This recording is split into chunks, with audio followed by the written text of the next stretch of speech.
When a slave owner strikes his male or female slave with a rod and the slave is unalived immediately, the owner will be punished. So that's good at least. But it says if the slave survives for a day or two, there is no punishment because the slave is the owner's property.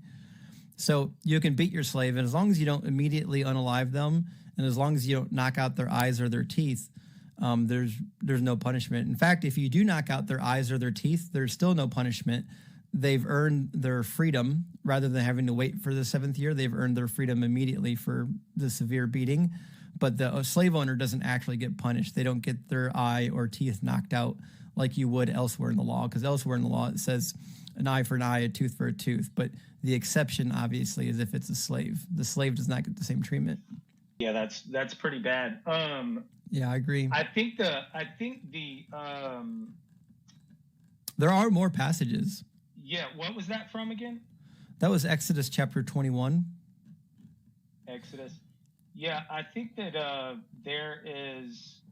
So tell me this: where in these verses are you getting that this is commands from God? Well, the book of Leviticus explicitly states at the beginning of chapter 25 that God spoke these laws to Moses. We get something similar in the book of Exodus. So if you go to Exodus 21:1, it says, "These are the ordinances that you will set before them." So God is speaking to Moses